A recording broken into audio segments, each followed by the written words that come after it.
Yes. Wow. No, like little build up or anything. It's just like Okay, bang. let me do this. 10, 9, 8, 7, 6, 5, 4, 3, 2, 1. Woo! Here we are. I think we're supposed to do the countdown before we're actually sitting here. Like, all right. Liberty Live, episode 63. Every day we say the quiet part out loud, so you don't have to understand what's going on. You like that little headliner? So cliche, dude. Cliche.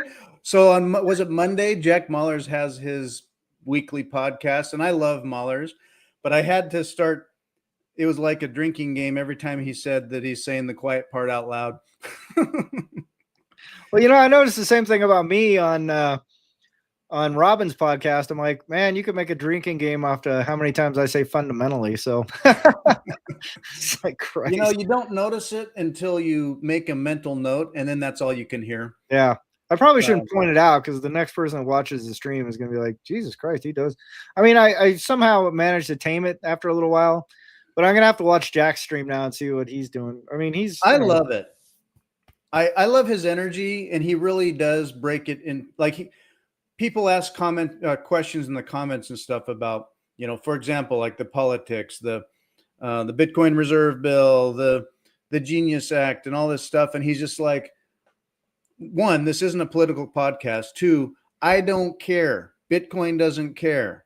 Bitcoin is going to eat all of this up. Take self-custody, buy strike. But yeah, he's based. I like his orientation, and I ain't saying boo. Yeah, we don't get into that here. We just are based Bitcoiners. I put zero faith in any personality anywhere, because it's inevitable that when I see them in person, it's a letdown. So I kind of go like, well, until they're proven otherwise, I just assume they're all shitcoiners, basically. Except for Travis. Travis is a known Fed. Hola. Your video's looking upwards, man. Yeah. We get the you gotta look down. There you go. Up Travis's nose view. Yeah, I got a lot of monitors. Travis is going to be at Portland Bitcoin. Bitcoin is for everybody, everyone. You're going to be speaking, I hear. Yes, sir. Now, with Swan, Scott Kisser, he spoke last year, security talk. Are you doing a security-oriented talk with Scott? Yep, that's right. Yeah, we'll talk about security and Bitcoin. So we'll talk about custody. We'll talk about ways you can protect your seed phrase, perhaps. Considerations. Yeah. If you keep your coin with a custodian, like considerations you should have. Yeah, those are all great topics. I wonder if Corey would be upset if you carried a prop on stage with you. Props? Yeah. Yeah, I'll mention a few There's things. some innovative ways to store your seed phrase. And when you stamp on steel, there's a number of ways to do it. There's a really new, interesting way to do it. Yeah. Maybe you heard of it. Anyway. Yeah. How are things going at Swan, man? Good. Yeah. Staying busy. Yep. You're back in your office. Come on, man. Give us the dirt. Give us the skin. Give us the inside scoop, man. Let's Yeah. It's busy. We're hiring a few people. Really? Yeah. What are you bringing on? What are you onboarding? There's a bunch of roles, but there's a fraud and risk analyst role that'd be working with me. Ooh. So fraud risk analysts and Bitcoin adoption specialists. I don't know. I don't think so. There's a head of private wealth position that's open. Yeah. You better have a deep Rolodex if you want that job. Yeah. Or just experience like managing salespeople. Yeah, I suppose. It helps a lot if there's a bunch of people with big fat deep wallets that you can go play golf with. Well, yeah, if you're into sales, like that's definitely true. But I think for this role, you're less salesy. More, oh, really? Yeah. Oh. More people manager. Yeah. You ever keep in contact with Lubka? No, he just recently transitioned to Nakamoto, so I haven't really It's only been a couple weeks, I think. Oh, so, really? Oh, I thought he left. I guess. Yeah, I don't know. I Yeah. can't keep up with time, I dude. think it was this month when he left, just a couple Yeah. weeks ago. Yeah, I yeah. want to say, but yeah. So yeah, that's exciting for him. Well, Yeah. they got a lot of Portland's got a lot of good speakers lined up. I see Scott. I was Kimball. looking at that. They I was haven't looking at added their the picture noster. on there. Say what now? They haven't added Travis's picture on the list of speakers. What? This is an outrage. Yeah, they haven't announced that yet. Oh, But, this is hush hush. Oops. Are we No, violating? it doesn't matter. Oh, special guest Next to be week. announced. Hmm. Yeah. So You guys are like a big sponsor there too, aren't you? I don't think Swan is a sponsor, but I could be mistaken. I think you guys are. I could have. We might be. I'm not really in the loop on sponsor stuff. Oh man. But come yeah, on. I was looking at the speaker list for the Portland conference. And it's pretty good. Like, I'm not talking about me, obviously. Like, I don't fit in there, but like these other ones, like American Hodl. Yeah. That's Was pretty that a cool. 2025 speaker? Or is that this is the current lineup? Yeah, Dennis Porter, VJ, Jeff Walton. Never heard of him. Eric Yeah, Yakes. he's a Will pretty from good guy. Damas will be there. Portland Hoddle is going to be there. That's going to Roy be pretty good. Cross. Roger Wang's going to be there. The guy that wrote Would Mao Hold Bitcoin. Would I Mao met him hold in Prague. He's a super cool guy, super smart. He was kind of joking with Robin that he's always the CBDC guy because he talks about it all the time. But hey, look, there's this really neat company called MicroSeed sponsoring the Bitcoin is for everyone. So yeah, but yeah, it says right there, silver sponsors BitKey and Swan. Oh, nice. Gold sponsor is Unchained. So your competition is going to be right there with you. What's going on with that, man? I don't know. That is out of my wheelhouse. I don't know. This is all That's good stuff, funny. dude. Well, I think Portland's going to be a blast. I don't know if anyone who's in the watching this, I don't know if anyone's actually watching this, but yeah, it's it's going to be. I think it's going to be a fun little time, man. True. It'll I'm be- excited. There's a bunch of events going on around it. I bit the bullet and bought the tickets for the after party. Finally, I was like holding off on that because you never know like who you meet at these conferences, like what's going on. Like, Yeah. Oh, what for if sure. Michael Saylor rolls in? He's like, "Oh, I'm really hungry. Travis, you want to go get some food?" Obviously, that wouldn't happen. But like, you never know. a scenario like that, you'd be like, that'd be kind of cool to go hang out with Michael or Safedine or whoever shows up. But yeah, well, I guess like last year you were you ran it. You were like hanging out with Jeff Booth, weren't you last year, Fritz? Just briefly, but I mean, like he made himself very available. Like after his talk, he would just hung out and chatted, and it, it wasn't a big event, so there wasn't a crush of people, and so in between talks or before or after a talk, you just had access to these guys. It was cool. Yeah, I don't see Jeff Booth this year there. You never know. Yeah, apparently he can't make it this year, but which is kind of a shame because he's a super cool guy and just super interesting to listen to. Mm-hmm. But I'm trying to find our live stream here so I can repost it on the X platform. Are we live? I got to check myself. Yeah, I'm using this new StreamYard platform, which is different, but seems to work. Oh, yeah, we're live. There we are. I'm looking at it right now. A little delay. Yeah. Watching me be me in the past. Yeah, man. So we're going to Portland. So yeah, it'll be fun to get together again. We hadn't all three of us been together for a while. And yeah, check the people. We're gonna have a booth. We got MicroSeed happening. Yeah. Oh, you'll have an actual booth? Yeah. That's cool. Yeah, I'm going to be peddling some MicroSeeds, so come on by and buy some. I actually got a message from a guy on Noster and was like, yeah, well, I want to buy one, but I don't want to, give my address and yada, yada, yada. I'm like, okay, cool. We're going to be in Portland. He's like, oh, that's cool. I'm in Seattle. I'm like, Perfect. You just KYC'd yourself. Yeah. Yeah, so we'll get people are in Seattle. Yeah, there's a bunch of people coming down. I think just, Look at this thing. Interesting. Yeah. Well, you should see version 2, man. It's pretty dope. Oh, there's a version 2? There's a version 2, and we're going to have an earth-shattering announcement pretty quick here. So, yeah. You know what, though? I totally spilt all of these on my table. They're all out of order now. The little Dude, here's the pro tip, man. You just lay them out like on a towel or something like that in order, and then you can just pluck them. Super easy. I want to build like a little holder for these things. So No, we could have one. Yeah. yeah, a little add-on. nice. But all this stuff it requires, like effort. Yeah. Simple hack. When I Yeah. say, hey, it takes me 15 minutes, I get all the punches in a row, A through Z, 0 through 9. And it's just like swap. I see where it went. I grab the next one. I can see them all quick. Yeah. This is the way, as they say. This is the way. That's Yeah. cool. So yeah, that little case they come in isn't great, but it's kind of like, well, I'm hoping people can figure out how to do that. Like if there's video on the website, but I don't think our website's very good. What do you think of our website, Travis? I don't know if I saw it like when it first came out. I'm not sure what it looks like now. Here, take a little peekapoo and tell me what you think. Yeah, it looks the same. You have a new logo.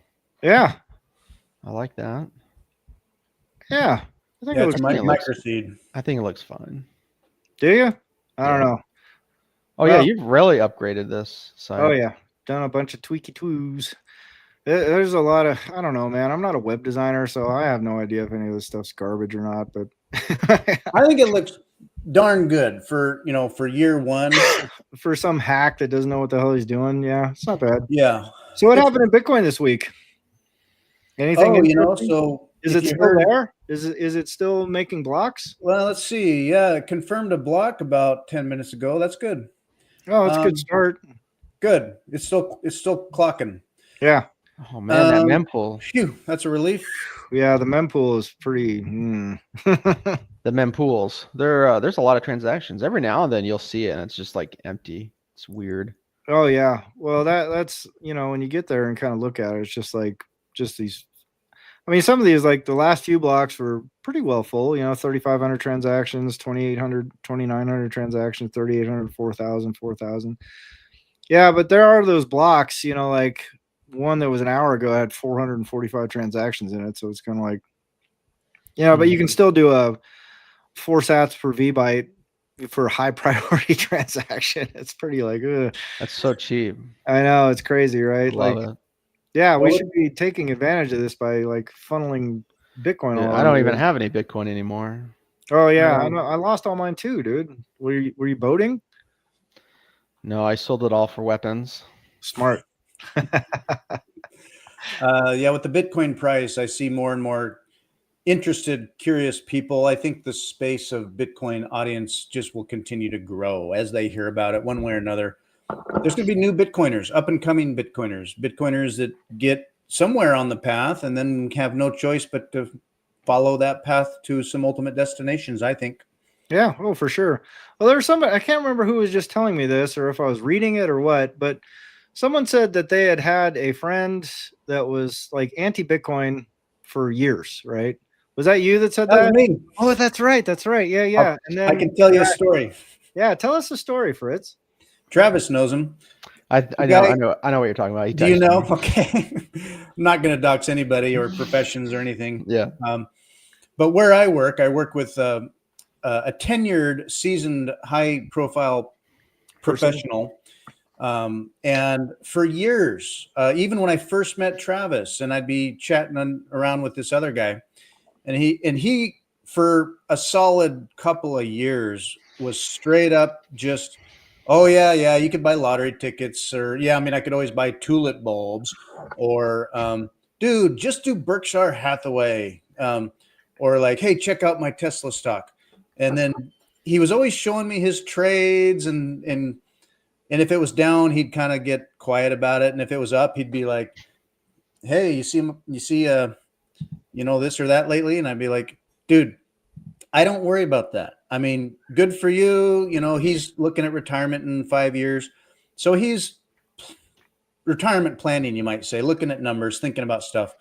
And so I said, okay, depending on your time frame, people have different time preference things about their treasury and plans, whatever you want to do. I said, I don't worry about any of that. I just do Bitcoin. I just stack.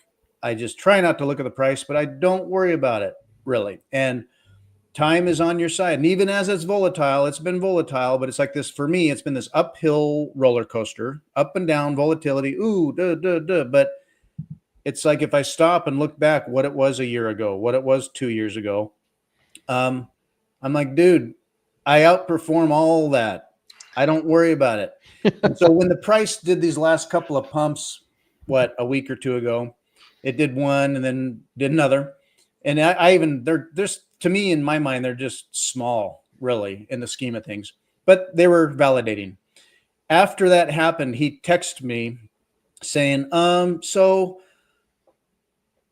I want to get into Bitcoin in some way. What do you recommend? And it was one of those kind of breakthrough, like, okay, so these aren't Beanie Babies. This isn't a lottery ticket. You see the number here, at least in fiat land where you live. So I gave him some basic. Well, so what he did was he presented me. He went to like his Charles Schwab account and looked up like, how do I get into Bitcoin? And it gave him a list of canned kind of like, you can buy Coinbase, you can buy Riot, you can buy this index of crypto shit coinery stuff that we like look at all the time. And you can buy Master. And I was like, okay. ETFs. I gave him a breakdown on each one of those. Like, this is what that is, and here's why no. Here's what this is, and here's why no. With Master, I was kind of like, it's Bitcoin exposure, but it comes with a different kind of a risk. Personally, I don't do it. I said I would just do Bitcoin. And so I referred him that direction. And he got in Bitcoin pretty significantly, like kind of smashed by what he could. And it was not insignificant. And he majorly got off zero. Nice. That was huge. Yeah. So after years of FUD and like, oh, blah, blah, blah, just straight up no coinerism, he kind of out of the blue, he got quiet for a while. And then out of the blue just said, hey, how do I do Bitcoin? Should I buy Coinbase? And I'm like, have a seat, boy. That's awesome. Take a seat. Well, that was one of the frustrating things about that story when you first told it. I think it was over text, but like to hear that you go, there's this guy in my world that I know personally and trust has been talking about Bitcoin for the last half decade. I've been ignoring him. I finally now changed my mind. I think maybe, just maybe, I should get into Bitcoin. I'm going to see what Charles Schwab thinks.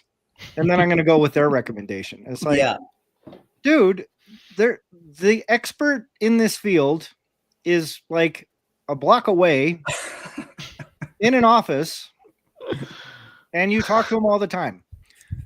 Why, of all the people you could pick, do you go, well, I'm going to defer to what Schwab says? Yeah. Like, dude, you guys are just so deferential to like fiat authority. The authority. It's mind numbing, right? It's mind boggling. I just sit there and go, God, dude, like Yeah, you're getting into this for a reason. You got this. You go, I might have made a mistake here. I might have been wrong about this. Let me go find all the people that have been wrong about it for the last 10 years so I can see what they think about it. Like, Yeah. dude. You know what's funny? My broker still's not sure about it. Right. Okay. It was probably it had to concede a little bit of, you weren't wrong, Fritz. I'm actually curious. But it was a big change. So I think more and more people are going to do that. They have to admit, like, unless you're just ignoring the numbers, it's not money, it's not asset, it's not a store value. It's like, well, okay, and TikTok it goes. So yeah, and they get the price they deserve. I remember working near that office and talking Bitcoin years and years and years ago. I happen to recall that the price back then in fiat was less than 20,000. Yeah, coin.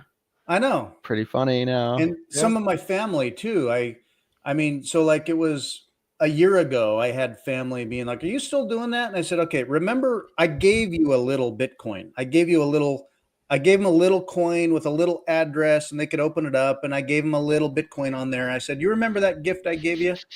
And like, I don't know. I mean, I have to translate it into the linguistics of their dollar brain, but in dollars for them, I'm like, do you remember at all what the price might have been back then? And they're Ooh. like, I'm not sure. I'm like, okay, it was like around $20,000. Mm-hmm. So it's now like 40 something. And then a year later, it's like, okay, you remember they mentioned it again. And like, you still doing that? It's like, okay, you remember 2 years ago? I have to like repeat myself. It's just kind of funny.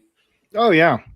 Well, I mean that's one of the more frustrating things about it because it almost bakes in an ego problem for people, right? Because if you like, there were people I was orange pilling around our sort of mutual circle there, and or trying to orange pill, and like I remember when I was smash buying at 16.8, like I was going around telling people, going, it's possible this could go back down, but I'm smash buying the shit out of this because I think this is a good time to do that. And my fear is that I tell someone, hey, you should go buy this. And then the next day it drops to like, from 16,000 to 12,000. It's like, dude, you just cost me so much money. And then they sell it and they do something fucking stupid. So Right. I'm always trying to hedge just so I don't have to put up with nonsense later. Because, people's time frames are like a week out, right? They're They not buy it thinking and it of, goes down, yeah. a percent. And they're like, oh, Well, I told this guy, I said, when you buy, if you decide to buy, do not look at the price. Just leave it alone. Let's get back to this in a year. exactly. Well, that's exactly what I'm talking about, right? Yeah. Is like if you manage to get someone over the hump and then manage to finally get them to not pay attention to the price and not flip out and lose their panties because the price dropped by 5% or something, then they are super happy people, right? Because they go, dude, thank you so much. Oh my god, I can't believe how blah.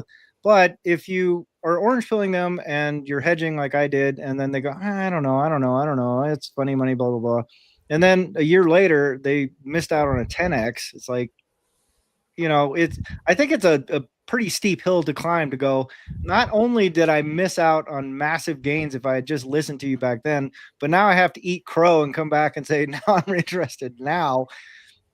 And then you have to hit them with the whole new spiel of like, well, it could, Bitcoin has had historic drawdowns like 70, 80%. So it's possible you could get in now and you're going to get nuked for the next 3 years. So just, but, I wish you would have listened to me then instead of coming now. But, so it's like, so it's pretty remarkable that the fellow that approached you did, now. Yeah. And I also go, well, he's also had a lot of fiat influence in his brain, right? Because every time he tunes into, C-SPAN or Fox News or whatever, there's somebody talking about Bitcoin and shilling Bitcoin these days. So it's like, well, okay, I guess if all, they're lemmings ultimately, right? They just go, oh, is everyone headed for the cliff? Okay, cool. I want to go there too, so. Yeah. Like, every day, all day on the TradFi networks. And then with the TradFi networks actually talking about it too, and can't ignore it. It's like, oh, man, this is an asset. Yeah, it's okay to like it now. Yeah, exactly. Well, by the time they catch up, dude, they're going to be so far behind the curve. It's sort of like, they'll be lucky if they have another thing in their portfolio that does like 10, 12% a year, right? They're just like, oh, Yeah. but they're also in that mode where they'll be like, oh, I've always been into Bitcoin. Yeah. In the future, they'll be like, so it's like right now they feel late. Yeah. Give it a few years, they'll be like, Yeah. that was pretty early. Yeah. I hope it crashes for them. I'm a nice guy like that. I hope it crashes. Yeah. I never want it to, whenever somebody gets off zero a little bit, I always want it to just go up a bit so they can just let it go a little bit and go, okay, oh, that was good. And then leave it alone. Yeah. If possible. I mean, most, it's problematic. Like if you just look at the government stats and they go, well, most people can't survive like a car breakdown without going into debt, right? Month to month. Yeah. Like they're literally hand to mouth, month to month, just barely scraping by. And so, and meanwhile, like there's all that consumer culture that's constantly bombarding them. And they're always, like all these people that go, I don't have enough money to cover an unexpected expense like a car breakdown. Meanwhile, they've got like 40,000 Amazon packages showing up every day, and they're adding new trinkets and ding dongs to their whatever, and it's just like, oh, well, okay, I guess you're stuck. But when your time horizon is that short, when it's like my my long-term plan is 30 days from now. You kind of go, well, how do you get that person to get into like, well, you need to be thinking more about like 5 years from now or 10 years from now or 20. They go, I got my 401k for that. You go, you might, but we'll see when you have that fun. number goes up, and then when they retire, that's like, what's the price of my beer? Oh my God. Yeah. I can't afford to retire. Yeah. Mm. So it's, like there's all that financial re-education, and then you end up taking the red pill, and then next thing you know, you're down the rabbit hole. And so all that stuff is like very disruptive to an ego-based society, right? Where people are like, I'm doing great because of things I do. And it's like, well, you're doing great because of the military industrial complex and a bunch of fiat inflation and the fact that you're willing to trade junk for slavery. So yeah, okay, cool. laugh. Yeah. Yeah. You know what I'm saying, right? Like I do. Yeah. Well, his wife got off zero as well, and it was a woo. double whammy. Now she was more ready earlier. I was talking to her about it on the sidelines, and she was just interested. Like she'd go, "Hey," to her husband, "Hey, Fritz is smart. You need to listen to him." And he'd be like, "I know. We got a plan. We got a plan." So when he got off zero, she did immediately as well. So Yeah. double whammy. Well, you Nice. sent them to Swan, right? No. Wrong answer, dude. Well, I shouldn't say names. I was trying to get my mind around what does this guy need? What is his what is he capable of? What does he want to deal with? And I was Swan, dude. Swan. Yeah, River. I should say I took him straight to Swan, and I just hope he's a high roller. Dude, Get Swan. that big account.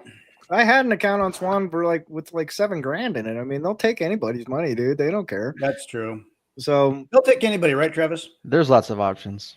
tons of options. Yeah. We have actually we have a subscription model now. Oh, do you? Yeah. So I would actually usually recommend it for folks who are willing to buy a significant amount of coin. Oh, no. If you're just going to buy $10 worth, like go to Kraken. Yeah. Just jump on. Actually, I usually show up River and Strike for like this smaller amounts. Yeah. So yeah, or just, I mean, you could literally just go to Kraken at that point. It's a US based company. It's full of shit. But if you want to buy a lot and you want someone to hold your hand through it, like have someone you can just call, like whenever.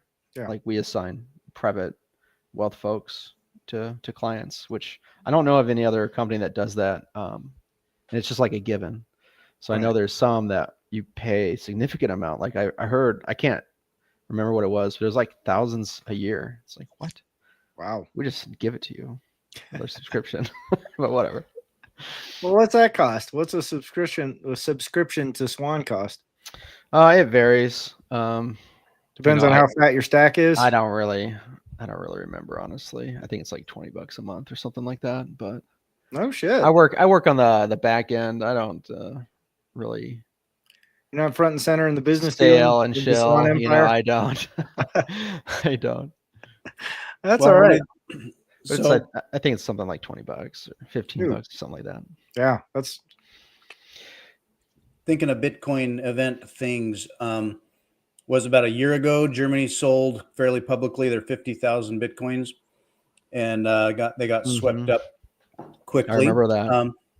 So it was all, poo-poo on Germany. They're having fun staying poor now, and they sold all this Bitcoin. And then it come to find out more recently, isn't that the whatever the reserve that the U.S. had that they basically picked up from crime and collections and whatever, it's missing. Yeah, like 85% of it. Yeah, I've heard a few different things on that. Yeah, what have you heard, Travis?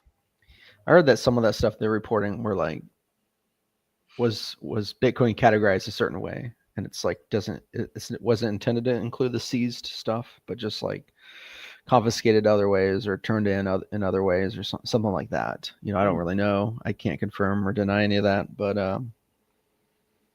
there are like there's a lot of different agencies, and they can seize things, and sometimes like the seized items are like part of a case. It's ongoing, right? And might not necessarily be something that the government can keep. It might belong to a rifle owner somewhere, right? there's a whole process of returning it. And, what do you return? Like if it was stolen and then seized as Bitcoin, but it was stolen as dollars originally, and like since then, the case has been adjudicated and there's like this huge increase in profit. Like, what do you get? Right? There's going to be some arguing there. Oh yeah, yeah. Maybe the original dollars go back to you and we get to keep the rest, or whatever. Yeah. Or if you get into shitcoin land, like, it can get really complicated. Oh Especially yeah. if there's like yield being made on stuff in the meantime. And Yeah. it's gross just saying the word yield. Yeah. Bitcoin. Oh, I know, man. It's crazy. Well, I had read a thing that said, all these various agencies that were holding it were like dumping it so they could get the fiat because of that executive order. And I don't know how true this is. I mean, just nonsense that gets peddled around on Twitter or whatever. That's what I get too. Well, I mean, that's, I think there's as much validity to most of that shit as, there is to me just spouting some bullshit off the top of my head. But, because that's all they're basically doing. But, what I had read though was that these various agencies, when they saw that order, they go, well, right now this is our Bitcoin, but now we're gonna have to fork that over. But if we sell it, then it's just our cash. So we get to keep the cash. We have to give up the Bitcoin. So let's just sell the Bitcoin. And so all these agencies, lettered agencies, whatever, just started dumping Bitcoin so they could, and then the follow on is like, that's why the price was stuck. And I'm like, I don't, maybe, but it's still sort of funny to look at. I mean, this whole Trump administration thing, like it's kind of fun to watch, like the Orange Man is great crowd kind of get kicked in the balls over and over and over again. I'm kind of like, why is this surprising to you? But his handlers, not what it seems. And are we surprised? I had heard the clickbaity stuff I had seen about all the Bitcoin things where it seemed like that the U.S. Marshal Service was in charge of sitting and holding on this stuff, and that they were trying to find it or reconcile it, and then they just couldn't find some, or it was gone, or they lost a MicroSeed. Yeah, the U.S. Marshal Service, if they'd have had a MicroSeed and they stamped it in steel and they bolted it to the back of the staff room fridge, it would still be there. Still be there. Well, maybe it was stolen by federal agents. That's never happened before. Yeah. So now, unheard of. Yeah. Is that a remote possibility that there's criminality occurring in these areas? Oh, dude. Yeah. Seems like it'd be easy to detect it eventually. Eventually. Right. One would think, but that would assume some level of desire to find these crimes. But yeah, our government always seeks out criminals. Correct. Within itself. Oh yeah. Always. Oh, yeah. Always hold themselves accountable. Yeah. That brings Very us reliable. That brings us to Daniel's resource capture game theory, is that there are no rules to that. Well, there's rules in that. I mean, like all these things are like, consumer rules, right? They're all like resource rules. The mistake people make is they think that those rules should apply to the people that are moving the pieces, right? And that's where it all breaks down. Like the rules are there for people like us to go, we're in a fair system and things are fair and it's going to be fair and we're going to hold people accountable when they do things wrong. And no, but that's just a way to motivate us to be more productive. And it also helps us be more productive because we can resolve conflicts and, negotiate things and yada, yada, yada. It's not just like I can whip out a rifle and go, plunk around through your head and go, it's my land now. So, we get all the private property rights and all that kind of stuff. But when you talk at the sovereign level, none of those rules apply because how could they? There's no one to enforce the rule. If like we can just go flatten a city and people can go, hey, you can't do that. And I go, okay, why not? It's against the rules. And we go, uh-huh. Yeah. Like we invaded Iraq. That was against the rules. Like everyone said, hey, you're not allowed to do that. And they go, yeah, but we are. So now what? Well, we're gonna shake our fist angrily in the street and tell you how wrong you are. It's like, all right, thanks, dude, go nuts. So, I think that's where the left is kind of falling apart right now because all the resource capturing capable people are trying to apply the rules to their fellow sovereigns. And it's like that whole thing when they try to drag Trump through the court system. It's like, you fucking morons. Like, do you think that any of this applies to that guy? Like, that's not how this game gets played, dude. Like, he's not going to be hauled off in cuffs and go down to Sing Sing and, you know, be standing there with a little number plate and getting hosed off and getting deloused. It's just not going to happen, dude. So if, you know, and if they start trying to apply, and that's sort of the failing in their logic right now, is they go, hey, our rules matter. And they go, no, they don't. So, you know, they're self-immolating on that whole thing. But and left or right, there's an aspect to all that it's like people grappling with what are the rules? Why aren't things fair the way I thought they were? Or even if they were like upper class gentlemen's rules, or the rules don't apply in certain ways, but then you see something different and it's like, wait, what are the rules? How does this work? And that doesn't make sense. Right. Well, I mean, that's like if you just take the whole, like, I'm always going back to the farming analogy because I think it works the best. Mm-hmm. Like, if a farmer comes along and goes, hey, our rule, we've got this new rule for all you sheep. You guys get to be free range sheep. You get to go and eat grass and, you know, waddle around, and we're never going to put you in a pen, and we're never going to do this, and yada, yada, yada. And you go, yay, we live in the great farm that's got the great rights. And he wrote it down. It's in the sheep constitution. It says we get all these things. And then the farmer, you know, under fiat pressure goes, oh man, I got to cut back on all that free range shit because it's tearing up the yard and I got to have more maintenance for it. So just 10% of the time we're going to feed you corn. And the sheep go, hey, that's not fair. The Constitution says you're supposed to feed us grass. And I know. And we're going to kind of cordon off the yard a little bit. So some of you are going to be in this part of the yard, and some of you are going to, hey, that's not fair. It's against the rules. Oh, well, just take it to sheep court and let sheep court deal with it. But meanwhile, we're going to fence you off this way. It's for their safety, Daniel. Of course, right? And so they're going to keep cordoning you off until the sheep are in a little pen where they can't move anywhere, and their whole job is to produce wool and make babies. And they go, hey, this isn't fair. It's against the rules. You're not supposed to do that. And they go, yeah, well, we are. So GFY, right? Like, and the sheep can bitch and moan and complain, but the farmer's still the farmer, right? So it's the same thing for us. Like, we can bitch and moan and complain, but you go, well, do you have any power to change any of that shit? No. Then shut the fuck up, because there's nothing. Like, if you can't do anything about it, then just recognize you're a resource, and you have to play by whatever rules the sovereign is imposing on you.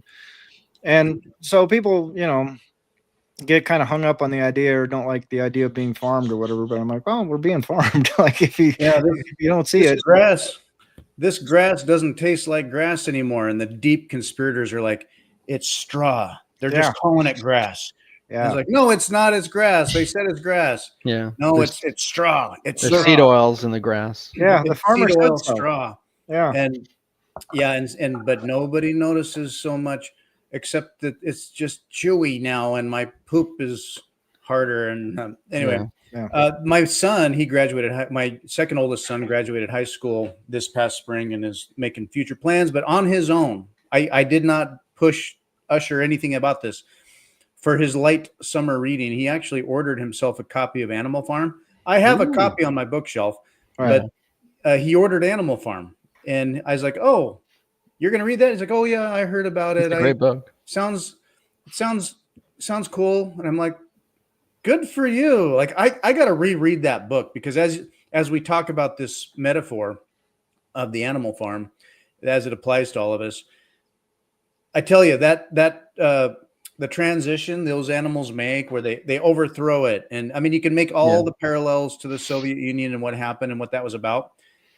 It applies in ways today where, you know, we get someone new that's in charge and they're changing stuff and it's better. And yes, there's fairness. And then things kind of like change a little bit and change a little bit and change a little bit. Next thing you know, it's like, this is all the same. Yeah, it all ends up in the same spot, dude. Like that's the ultimate takeaway. So that's pretty cool that your son grabbed that, though. It was random. It was awesome. I when he got it out, it was a crisp new book with a different cover than my old copy. Yeah. And I'm like, wow, I love it. I'd be interested to imagine that book if, say, it was the same storyline, and then somewhere in there, the sheep and the chickens and the cows and that horse that went away, they realize like what's happening, but they're like, well, now what? And then some sort of special magical white rabbit invents a Bitcoin type thing. And Bitcoin like starts changing the farm? What would that look like? That'd be interesting. Yeah. Well, I mean, that's the kind of cool thing about it is like Bitcoin. My ongoing thesis is like Bitcoin is a rule that constrains the farmers, you know? And so, regardless of what you're doing as a sheep, the farmer now has to do something different, period. Right. Yeah. Because if you talk about there's a bunch of farmers and none of them have any rules that govern how they run their farms, and you could extrapolate that out to nation states, right? They go, there's no rules governing how Kim Jong-il does shit inside Korea. There's no rules that govern how Putin does stuff inside Russia. And there's no rules that govern how we do shit inside the USA. Like it's just kind of up to us. And the us doesn't really have a voice in most of it. So if you had a rule that can suddenly constrain all the farmers, they go, regardless of how you want to run your farm, you still have to abide by this rule. Like you can't steal this one thing. You can't just like take over your neighbor's farm because you shot him in the head and you have more ranch hands or whatever. So now you all have to abide by one single rule. So it kind of changes how farmers do business is my sort of core thesis, right? Like, because you're going to lose ground to the farmers that embrace the rule and work within the confines of the rule. And if you're trying to subvert the rule all the time, you're going to just eventually lose ground until you lose entirely.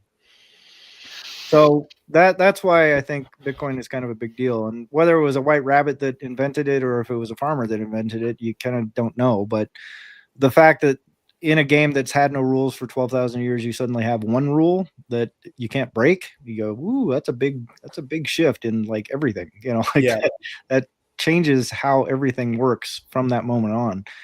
So I think we're starting to see the effects of that already. And I think it's just going to continue to get better and better as we go. But who knows? You know, Bitcoin might fall apart. They're still making blocks, right? Yeah. Another confirmation. Yep. Another confirmation. Thank God. Farmers being an analogy to those who sort of run things in the world or have control over the technologies, the infrastructure, the tools, the governance, farming us. Yeah. Well, what do you think, Travis? Bring us the ANCAP perspective. Yeah, I don't know if I'm an ANCAP anymore, but yeah, you know, you're going to have rules, but obviously like who enforces it, how they're enforced are sometimes just as important as what the rules are. Right. Yeah. And then, I think with, like anarchists kind of get a bad rap because we kind of think anarchy, we think there's a lack of rules or no rules, but I see it more like how the rules enforced by private people or like the state, right? Like we tend to rely on the state enforcing the rules and writing the rules, but there's so many examples just in our like society today of rules that are private and privately enforced, and a lot of times those are better examples of like systems than the government enforced ones. Indeed. But there's also benefits though of having like state ones, is what I've realized, because there are a lot of situations or scenarios you can think of where, especially when you're trying to enforce like morals, that you might just have to have the state go in and like ruin a family. Yeah.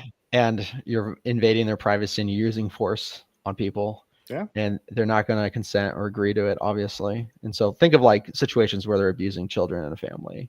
Right. I was just going to say that. And it's hidden, you know, it's discreet, but somehow, you know, there's some neighbors that decide to act, and they're not going to act by themselves or, you know, as vigilantes.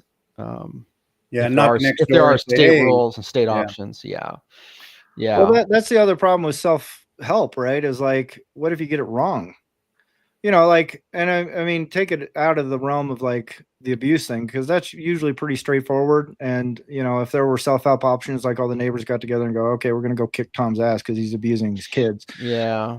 Well, and child abuse might not be a good example, actually, because most of us would probably agree that, right, you know, there is like, you know, harm being done and we have the duty to intervene on their behalf.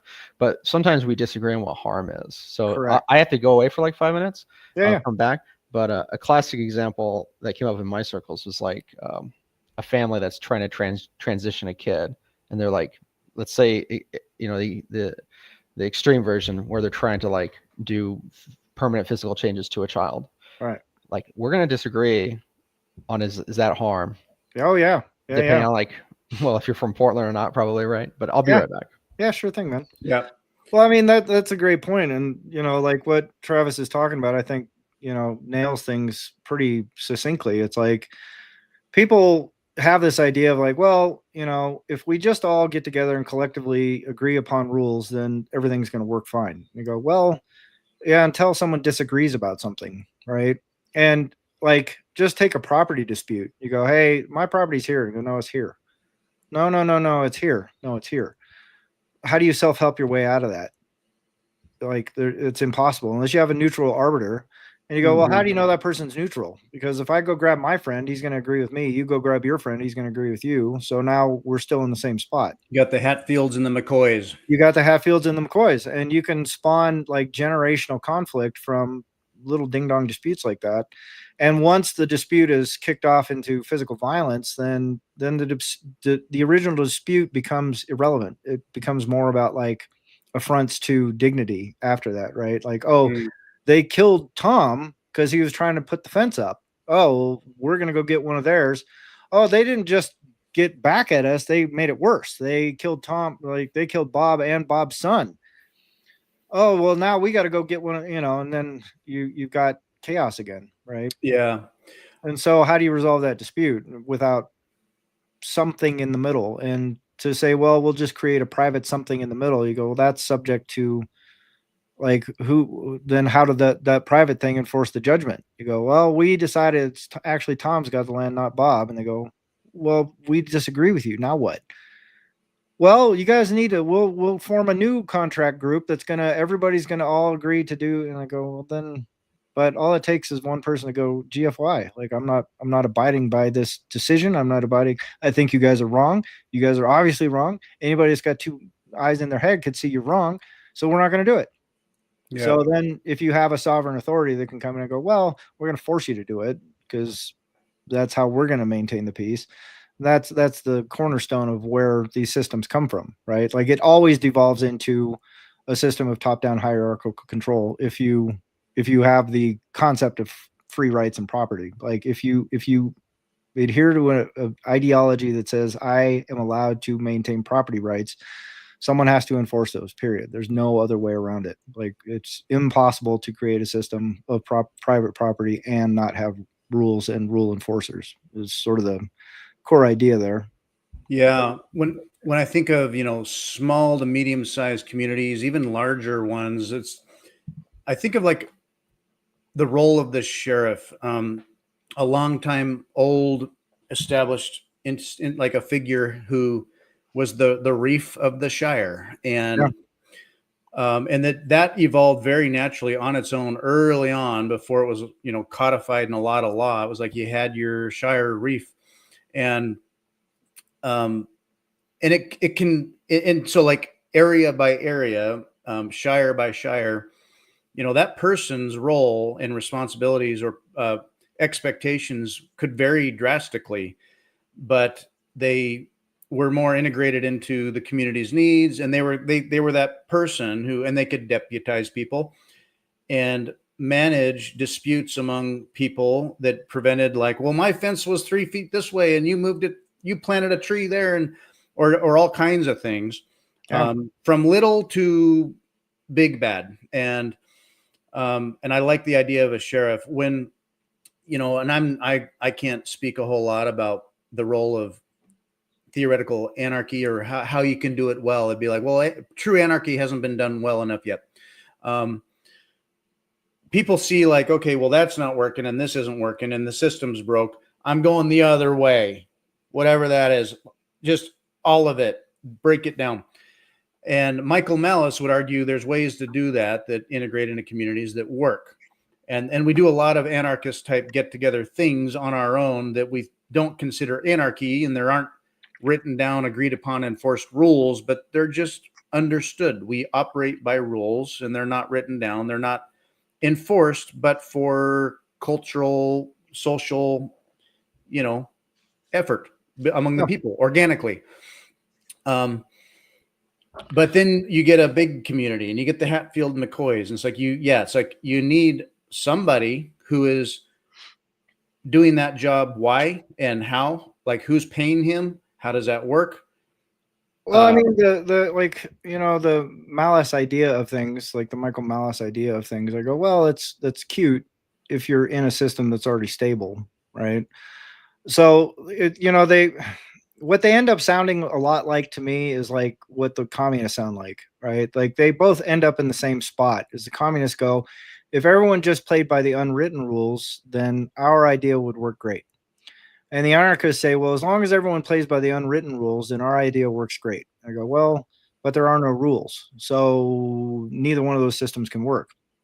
The second you are trying to exclude somebody from valuable resources, or the second you try and lay claim to valuable resources, you are subject to a no rules game, period.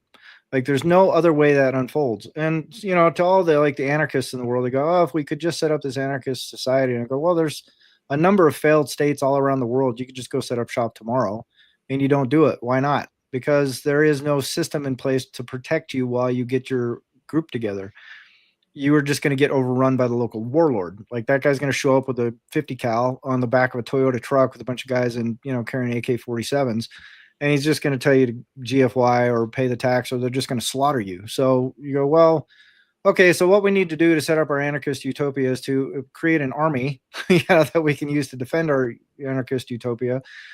And we're not going to have any rules. We're all just going to agree to do everything, you know, under the anarchist code or whatever it is. And we're all going to invade this country and go, well, who leads that army then? Who brings you to that spot? How does any of this work? So it's like I said, if you come from a place, it's very easy to espouse these ideas and theories if you're in a stable system. But just ask anybody who lives in Somalia right now, like, what do you think about creating an anarchist utopia society here? And they go, Jesus Christ, dude, I can't even walk down the street without some guy putting a machete to my throat and threatening to take my shoes. So yeah, let's talk about that later after we get some order restored here. I don't care who does it, just as long as someone isn't putting a machete to my throat anymore. And that's like, you look at El Salvador, that's a perfect example. That was a failed state right up until Bukele went in there. And he didn't come along and go, let's all band together in anarchist joy, or let's all band together in communist joy and all work together.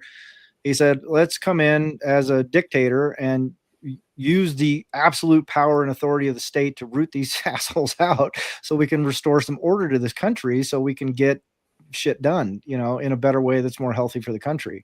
But that wasn't from, you know, voluntary association. That was from like, all right, we're going to, and it was a dice roll for that guy too. Like he talks publicly about, yeah, when we first started the state of exception and we were sending the troops out, there was no guarantee we were going to win.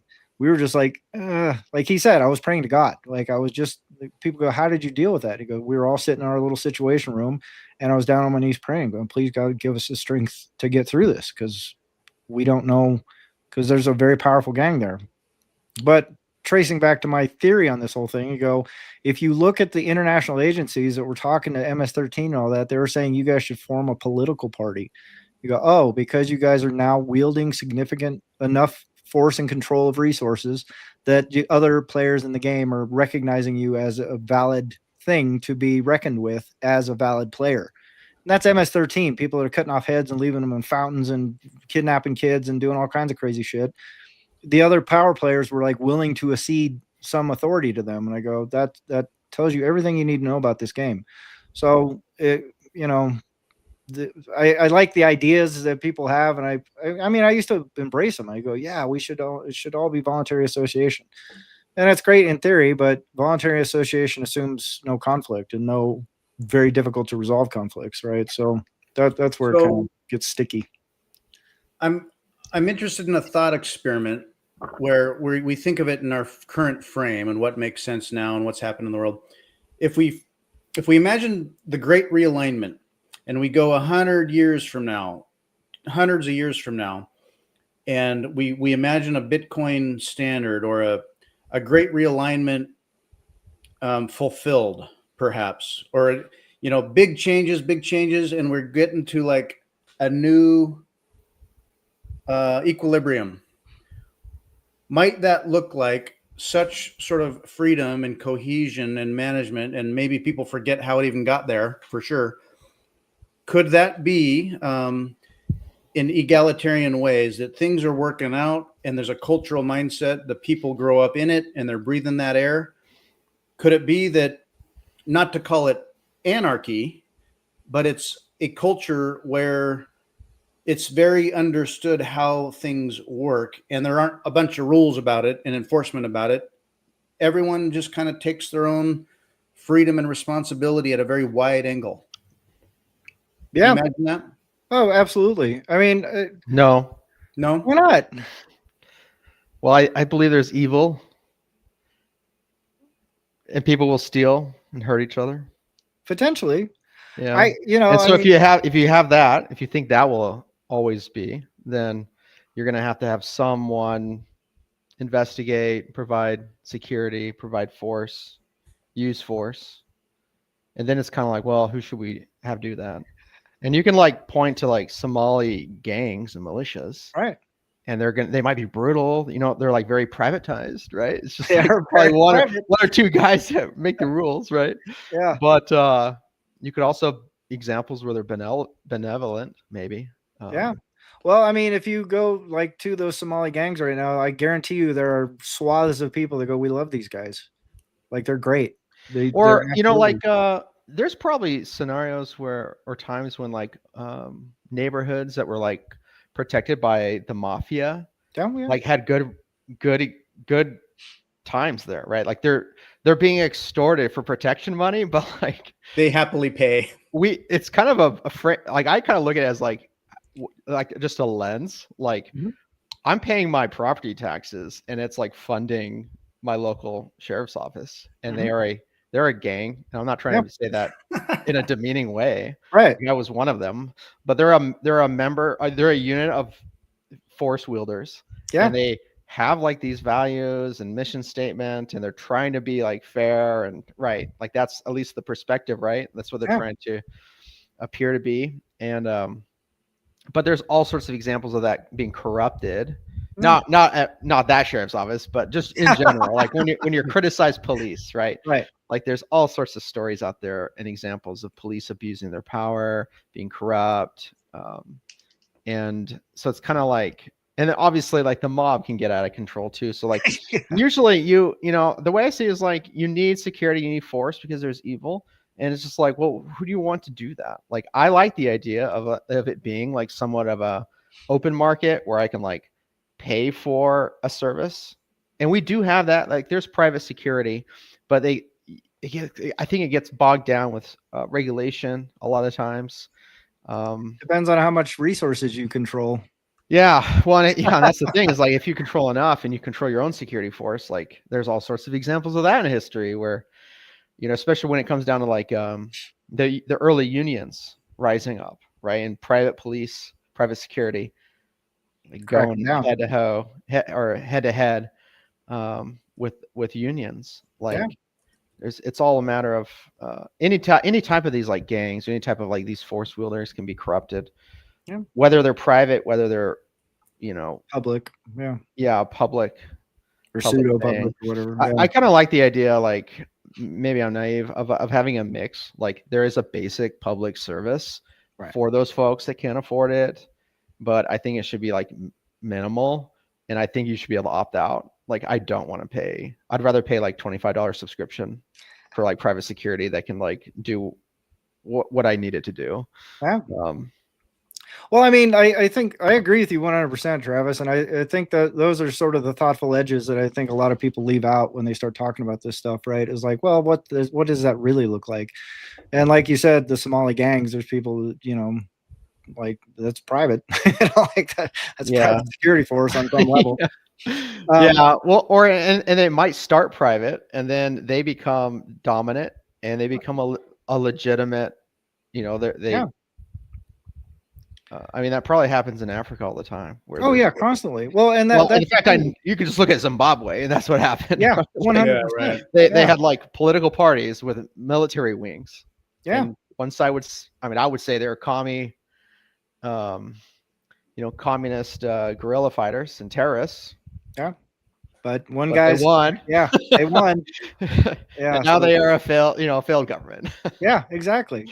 And that's the thing is when they wield significant enough force to capture resources, then they have the problem of managing the resource, right? Like that's the nature of every dictatorship, every revolution, everybody. They get to the place and go, "We're going to fix everything." And then they get there and they go, "Oh, we got to manage all this shit now." Yeah. And so how Well, do you manage it, right? Like Yeah. and that's where all these rules and these top-down structures and all that shit comes from is a way to corral all the resources so they're not continually fighting, killing each other, doing whatever. And that's the only way you can get things out of them, right? If your whole country is in chaos, there's a reason why Somali warlords are dirt poor and cheap because there's thousands of them and they can't figure out how to get together and start ruling the country together. They just keep fighting. And there's outside influences that are also coming in and just stirring that pot and making sure it stays that way because it's beneficial to whoever's stirring the pot, right? So, but if you manage to be a person who rises to some level of authority, then you got to start pulling levers. And if you pick the communism lever, it kind of helps under certain economic situations. You can go, hey, the last regime was so corrupt because they were capitalists, but meanwhile, they weren't really capitalists. They were just like extortionists that were under the thumb of some other government that was just letting them stay there as a puppet so they could extract all the resources out of the country. So you go, oh, we're going to pull the communist lever, and that's how we're going to get all our resources to get together and stop killing each other so we can extract shit out of them until we get deposed, right? But that's a sort of rinse and repeat process. So to answer your question, Fritz, I go, yeah, it's possible you could get there like 100 years from now, maybe, potentially, but how it gets there, I think the bigger thing is the fewer incentives you have to steal stuff, the less enforcement mechanisms are required, right? If everyone is thriving, like if everyone's fat and fed and well and just happy and able to do what they kind of want to do, there's way less opportunity or need for you to go and go jack your neighbor. So I think that's how it resolves to a system of declining need for force and authority because there's fewer and fewer people that are incentivized to go and to blow that up, right? Yeah, so to yeah. Travis's point, though, if you go, yeah, well, there are evil people that are going to do evil things, you go, well, then you can orient all your resources towards rooting those people out and then dealing with them appropriately rather than having this broad net of trying to capture people that are struggling or trying to get by or don't know any better or blah, blah, blah, blah, blah, that aren't necessarily evil. They're just, constrained by circumstances. So I don't know if that answers the question, but yeah, there is a lot of crime that, I mean, you can just look at like crime statistics and there's a correlation with poverty and whatnot. So that would definitely have an effect, if there's less poverty. Yeah, Travis and I have work less crime. Yeah, and I still work in a realm that deals with highly challenged to incorrigible predatory types. And working adjacent with Travis years ago about it, Travis would see the evil in the world. I would downstream help manage a certain aspect and overt evil in the world. And when I dive into these cases, you could often see kind of where it started and how it grew. And it was like, where were the incentives coming from? They were traumatized themselves, or they grew up in poverty. Their parents were total horrible situations. And you could see how it occurred. And so sort of like the nature nurture thing, there are, I think when we don't understand it or we don't have the science to quite get a grip on it, it's like, well, there's evil in the world. It's evil.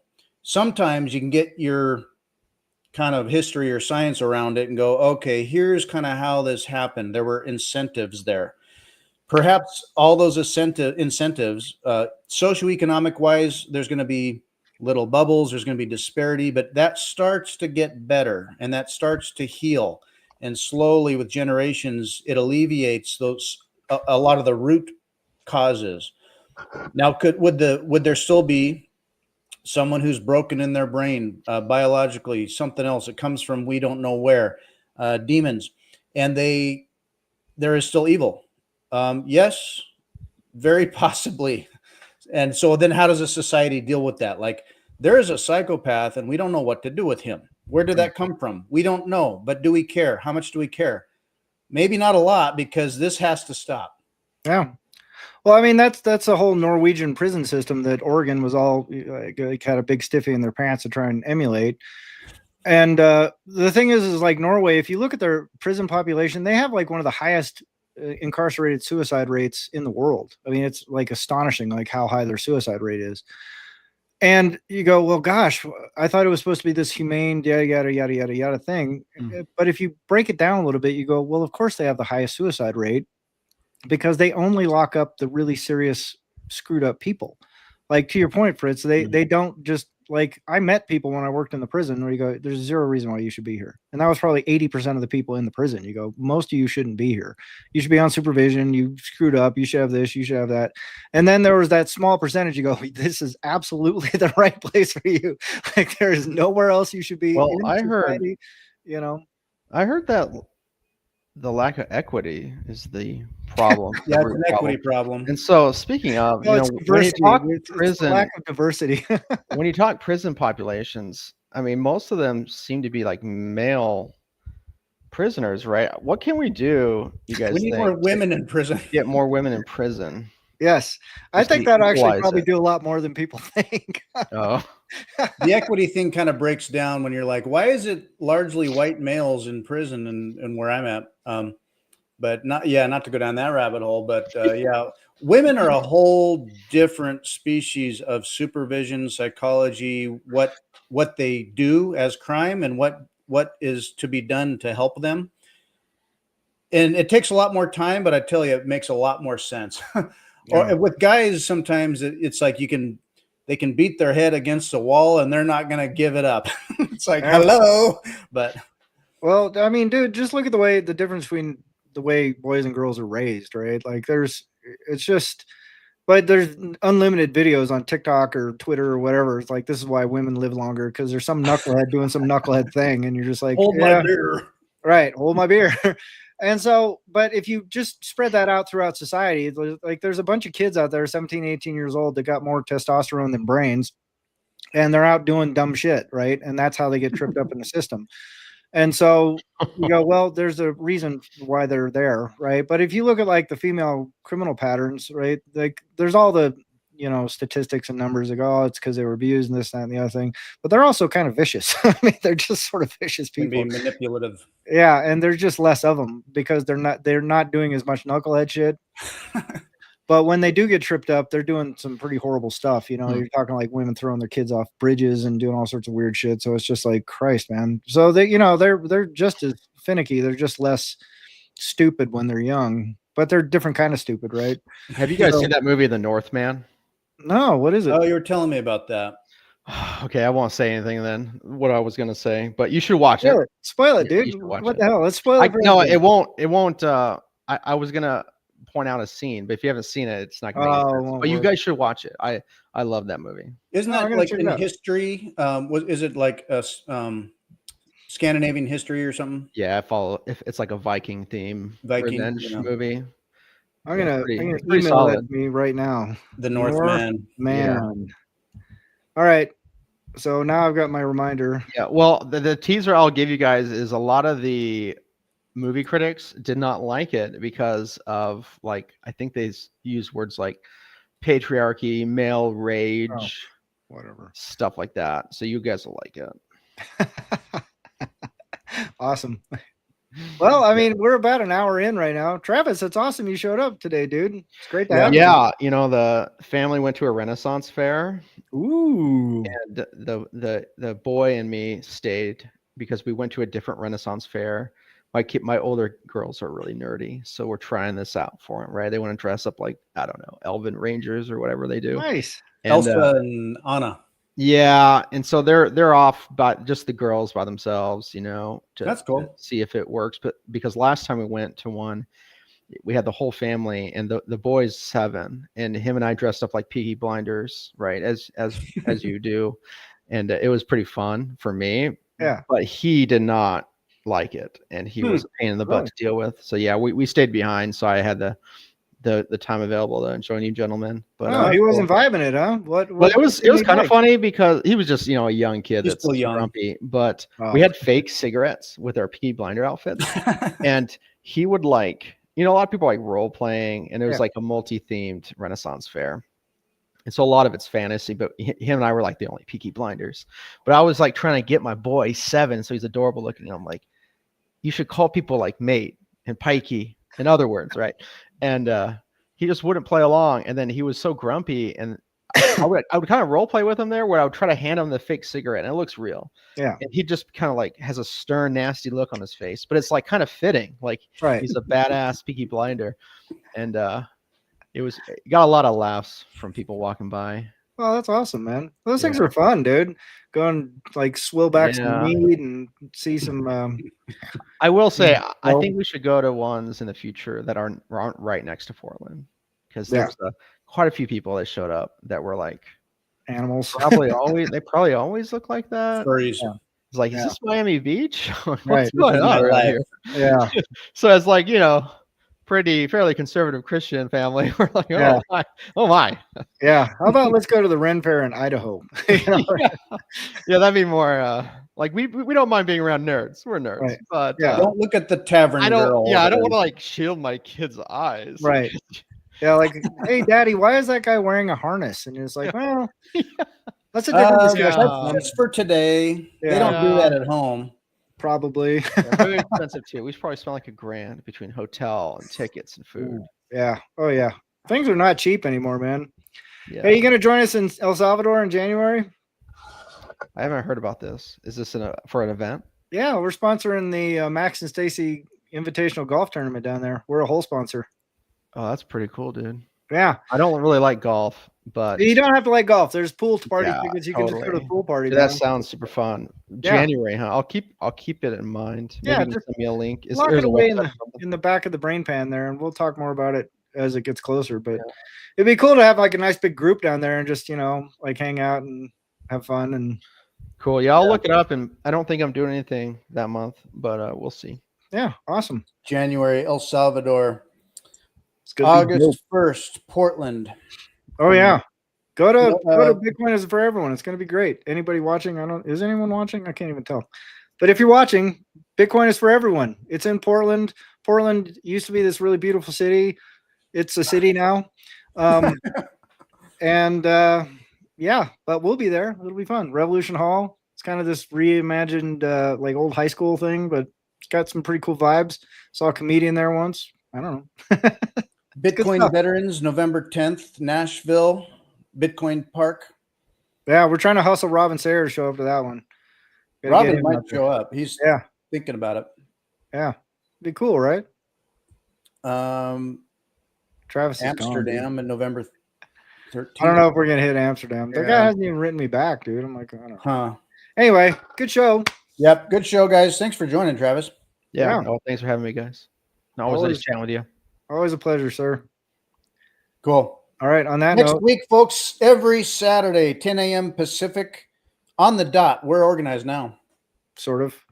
All right. Let's see if you can figure out how to end this stream without kicking us all out of the room. Okay, I do. I'm going to click this. Thank you. And boom. Goodbye, folks. All right. Let's see if we're still streaming.